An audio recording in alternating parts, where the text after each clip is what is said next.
Hello everyone, welcome back to the channel. जिसकी हमने अपनी प्रीवियस वीडियो में ईवीएस की कंटेंट के 15 क्वेश्चन जो डिस्कस कर लिए थे। ये एग्जामिनेशन जो है वो आपका सीटेड 20 अगस्त 2023 का है, जिसमें हमने ईवीएस के लिए तो 15 कंटेंट के क्वेश्चन ऑलरेडी डिस्कस कर लिए थे अपनी प्रीवियस वीडियो में। आज की इस वीडियो में हम जो पेडागोजिकल 15 मार्क्स के क्वेश्चन पूछे गए ईवीएस में उन्हें डिस्कस करने वाले हैं। Okay, so according to this हम स्टार्ट करते हैं अपने फर्स्ट क्वेश्चन के साथ। एक शिक्षिका ईवीएस शिक्षण के लिए अपने विद्यार्थियों के साथ तुल्यकालिक यानी कि सिंक्रोनस संप्रेषण का चयन करना चाहती है, तो वो किसे चुनेगी? सिंक्रोनस का मतलब होता है जहाँ पे आप स्पॉन्टेनियसली जो है कनेक्ट हो जाओ, राइट। तो अगर आपके ऑप्शंस देखिए तो फ़ोन कॉल, अब इसमें तो हम कनेक्ट हो सकते हैं। प्री रिकॉर्डेड वीडियो, ये ऑलरेडी रिकॉर्डेड है तो यहाँ पे हमारा इंटरेक्शन नहीं हो पाएगा। टेली कॉन्फ्रेंसिंग इज़ अगेन यहाँ पे भी हो सकता है, तो ये ऑप्शन तो आपका रॉन्ग हो गया। नेक्स्ट है ईमेल, तो ईमेल में पता नहीं चलता कि आप ऑनलाइन हो कि ऑफलाइन हो। आपने ईमेल सेंड कर दिया, फिर जो रिसीवर है वो कब हमें आंसर कर रहा है, राइट। तो ये भी ऑप्शन रॉन्ग हो गया। थर्ड है त्वरित संदेश ब्लॉग। अब ब्लॉग जो होता है वो ऑलरेडी रिटन होता है, राइट। तो आप उसे सिर्फ पढ़ सकते हो, कनेक्ट नहीं हो सकते। आपका जो फोर्थ ऑप्शन है वो है वीडियो कॉन्फ्रेंसिंग, ऑनलाइन चैट, सत्र एंड फ़ोन कॉल। तो यहाँ पे जो तीनों ही ऑप्शन है वो इंडिकेट कर रहे हैं आपके सिंक्रोनस कम्युनिकेशन को, राइट। नेक्स्ट क्वेश्चन, यदि थीम यात्रा रेलवे स्टेशन ईवीएस में एक सामुदायिक संसाधन के उपयोग को दर्शाता है तो निम्नलिखित में से कौन इसे पूरा करेगा? यानी कि थीम भोजन, यानी कि अगर ट्रैवल जो है वो रेलवे स्टेशन को इंडिकेट कर रहा है तो फूड जो होगा वो इसमें से किसान को इंडिकेट करेगा। सो आपका जो करेक्ट ऑप्शन है वो होगा ऑप्शन नंबर 4, यानी कि किसान, यानी कि फार्मर, राइट। नेक्स्ट, ईवीएस शिक्षण के दौरान एक शिक्षक का बयान या प्रश्न जो विद्यार्थियों को स्वयं या अपने साथियों की प्रतिक्रियाओं से उत्तर को विस्तृत करने के लिए प्रोत्साहित करता है। तो यहाँ पे जो है जो क्वेश्चनिंग को इनकरेज करता है, तो यहाँ पे अगर हम ऑप्शंस देखें तो फर्स्ट है खोजपूर्ण प्रश्न, दूसरा है कंडीशनिंग, तीसरा है चैनिंग एंड चौथा है ट्रायल एंड एरर। तो जो है प्रॉबिंग जो है वो एक तरीके का पॉजिटिव टर्म होता है। यहाँ पे जो है जो क्वेश्चन आंसर का जो राउंड होता है हमारा, या जो हमारी क्वेश्चनरीज होते हैं उन्हें प्रॉबिंग जो है वो इनकरेज करता है। तो राइट ऑप्शन हो गया आपका खोजपूर्ण प्रश्न। नेक्स्ट, नेक्स्ट क्वेश्चन है आपका, अनीता परिवार थीम को पढ़ाने के लिए इकाई योजना तैयार करती है और निम्नलिखित में से कौन सी उसकी योजना का शीर्षक होगा?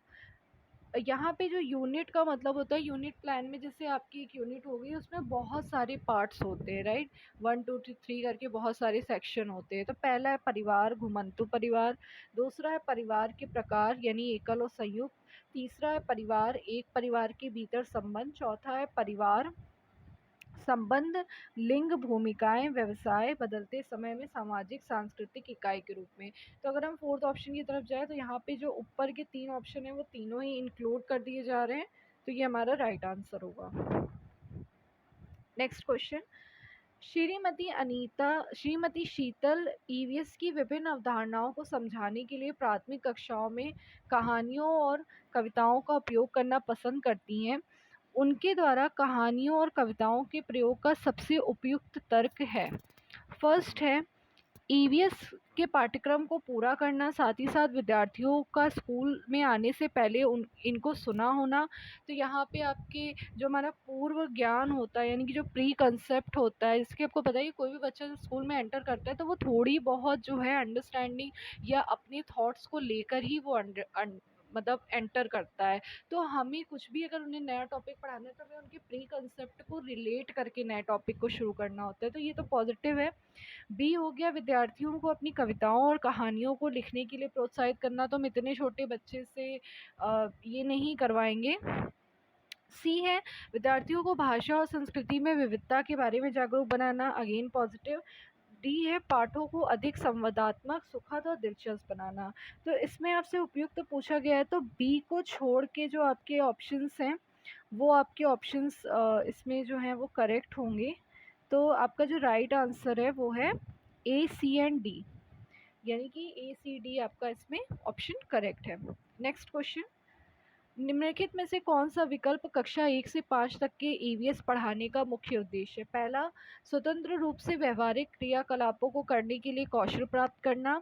दूसरा, विद्यार्थियों को मिडिल स्तर पर विज्ञान पढ़ाने के लिए तैयार करना। तीसरा, विषय की मूल अवधारणाओं की गहन समझ विकसित करना। चौथा, विद्यार्थियों को कक्षा के अधिगम को स्कूल के बाहर के जीवन से जोड़ने में मदद करना। जैसे कि आपने एनसीएफ में भी पढ़ा होगा, एनसीएफ के जो आपके 5 ऑब्जेक्टिव्स दिए गए हैं या गाइडिंग प्रिंसिपल दिए गए हैं, उसमें ये बात बताई गई है कि बच्चों को हमें इस तरीके से लर्निंग देनी है जहाँ पे वो अपने बाहरी एनवायरनमेंट के साथ उसे रिलेट कर सके, राइट, जिससे उनकी जो लर्निंग है वो परमानेंट होगी। तो इसका जो राइट आंसर है वो आपका आंसर है फोर्थ, यानी कि helping learners link classroom learning to life outside the school. Next question, एक ईवीएस शिक्षक कक्षा में एक प्रयोग प्रदर्शित करता है जिसमें एक अंडा पानी के गिलास में डूब जाता है लेकिन पानी में नमक मिलाने पर तैरता है। विद्यार्थियों की पूछताछ के लिए निम्नलिखित में से कौन सी सबसे उपयुक्त व्याख्या दे सकती है? पहला, प्रत्येक विद्यार्थी को पानी में विभिन्न वस्तुएं डालकर स्वयं निष्कर्ष निकालने दें। दूसरा, पानी के घनत्व के कारण अंडा तैरता है। तीसरा, आप उच्च कक्षाओं में सही कारण सीखेंगे। चौथा, अलग अलग मात्रा में नमक के साथ प्रयोग करें और उसका अवलोकन करें। तो इसका जो राइट आंसर है वो हमारा ऑप्शन सेकंड है, पानी के घनत्व के कारण अंडा तैरता है। जैसे कि हमें पता है जब डेंसिटी पानी का घनत्व ज़्यादा होता है तो चीज़ें तैरती हैं और जब पानी का घनत्व कम होता है तो चीज़ें डूब जाती है। आपने नींबू का एग्जाम्पल या अंडे का एग्जाम्पल देके हम समझ सकते हैं। तो इसका जो करेक्ट ऑप्शन होगा वो होगा आपका ऑप्शन नंबर सेकेंड। नेक्स्ट, अब देखिए यहाँ पे भी पेडागोजी में भी आपसे असर्शन और रीजनिंग के क्वेश्चन पूछने वाले हैं। तो जो भी अभी आने वाली सीटेट एग्जामिनेशन 2024 को टारगेट कर रहे हैं तो वो हर एक सब्जेक्ट के लिए अपनी अंडरस्टैंडिंग इतनी अच्छी रखें, क्योंकि उनसे हर सब्जेक्ट में ही, चाहे वो पेडागोजी हो चाहे वो कंटेंट हो, आपसे असर्शन और रीजनिंग के क्वेश्चन पूछे ही जा रहे हैं। तो आप इन क्वेश्चन की स्पेसिफिकली प्रैक्टिस करके जाएँ। स्टेटमेंट है, ईवीएस के सीखने को अवलोकन, पहचान, वर्गीकरण आदि से संबंधित प्रक्रिया कौशल के लिए उन्मुख होने की आवश्यकता है। रीजनिंग है, विभिन्न प्रक्रिया कौशल प्राप्त करने के माध्यम से ईवीएस के सीखने के परिणामों को हासिल करने की संभावना होती है। तो जो आपका स्टेटमेंट दे रखा है वो यही बताया गया है कि अवलोकन, पहचान, वर्गीकरण अगर हम ये सब कर रहे हैं, हैंड ऑन एक्टिविटीज़ कर रहे हैं, एक्सपीरियंस कर रहे हैं, तो कहीं ना कहीं उसके परिणाम को हासिल करने के लिए तो ये दोनों ही ऑप्शन आपस में कोरिलेट कर रहे हैं। तो जो आपका करेक्ट ऑप्शन होगा वो होगा ए और आर दोनों सही है और आर ई की सही व्याख्या है। नेक्स्ट क्वेश्चन, एक ईवीएस शिक्षक को योगात्मक मूल्यांकन के लिए प्रश्न पत्र तैयार करते समय डैश पर जोर देना चाहिए। प्रश्न पत्र की लंबाई और उद्देश्य, प्रश्न पत्र की सामग्री कवरेज और उद्देश्य, प्रश्न पत्र के कुल अंक और सामग्री कवरेज, और प्रश्न पत्र की लंबाई और कुल अंक। तो जैसे कि आपको पता है जो सबमिटिव असेसमेंट होता है वो आपका ब्रॉडर असेसमेंट होता है, जहाँ पे आपकी सारी ही चीज़ों को कवर करके वो असेसमेंट बनाया जाता है। एक आपका फॉर्मेटिव असेसमेंट होता है जो कि आपका मंथली, यूनिट वाइज या क्वार्टरली हम दे सकते हैं। बट जो सबमिटिव असेसमेंट होता है एक तरीके का आपका एनुअल एग्जामिनेशन हो गया, जहाँ पे हम सारे ही कंटेंट को और ऑब्जेक्टिव्स को कवर कर लेते हैं। तो इसका जो राइट आंसर होगा वो होगा ऑप्शन सेकेंड, प्रश्न पत्र की सामग्री कवरेज और उद्देश्य। नेक्स्ट, कक्षा थर्ड के विद्यार्थियों के लिए ईवीएस में निम्नलिखित में से कौन सा सीखने का परिणाम नहीं है? पहला, अच्छे और बुरे स्पर्श पर अपनी राय व्यक्त करना। दूसरा, देखे गए अनुभव किए गए मुद्दों पर आवाज़ उठाना और समाज की प्रथाओं से संबंधित करना, जैसे संसाधनों के स्वामित्व में भेदभाव, कुछ स्थानीय इंडोर आउटडोर खेलों में नियमों का अवलोकन करना। चौथा, कक्षा की दिशाओं की पहचान करना। तो सारे ही ऑप्शन सही हैं, बट जो पहला ऑप्शन है, आप इतने छोटे बच्चों या कक्षा 3 के विद्यार्थियों के साथ अच्छे और बुरे स्पर्श पे अपनी राय नहीं स्पष्ट कर सकते। तो इसके अकॉर्डिंग जो आपका फर्स्ट ऑप्शन है वो इनकरेक्ट है। नेक्स्ट क्वेश्चन, आपको कक्षा थर्ड से फिफ्थ तक के अपने विद्यार्थियों के लिए ईवीएस पाठ्य पुस्तकों का चयन करना है। इस उद्देश्य के लिए निम्नलिखित में से कौन सा मानदंड सबसे उपयुक्त है? पहला, पुस्तक में चित्र बड़े और रंगीन होने चाहिए। भाषा सरल और विद्यार्थियों के मानसिक स्तर के अनुसार होनी चाहिए। तीसरा, पाठ्य पुस्तक को सचित्र और विद्यार्थियों के लिए आकर्षक होना चाहिए। चौथा, पाठ्य पुस्तक बाल उन्मुख होना चाहिए तथा लिंग, जाति, वर्ग और धर्म के आधार पर किसी भी रूढ़िवादिता या अपमानजनक व्यवहार से रहित होना चाहिए। तो जो चौथा ऑप्शन है वहाँ पे आपको ऑलरेडी मेंशन कर दिया गया, जो पाठ्य पुस्तक है वो चाइल्ड सेंटर्ड होनी चाहिए। तो जैसे कि हम पढ़ते आ रहे हैं आपकी जो एजुकेशन है वो आपकी चाइल्ड सेंटर्ड होनी चाहिए। तो ये सारे ही पॉइंट्स को कवर कर रहा है, तो आपका ये ऑप्शन राइट है। Next question. अब यहाँ फिर से स्टेटमेंट एंड रीजनिंग है। स्टेटमेंट है आपका प्राथमिक स्तर पर ईवीएस में विषयों के बजाय थीम है, तो ये बात सही है। दूसरा है विषयों की तुलना में थीम आधारित ईवीएस सीखना शिक्षकों और विद्यार्थियों के लिए आसान है। अब यहाँ पे देखिए थीम जो है वो बच्चों के लिए आसान हो सकती है, पर शिक्षक के लिए आसान है, ये थोड़ा सा इनअप्रोप्रिएट बात हो गई। तो यहाँ पे ए सही है, लेकिन आर जो है वो आपका गलत है।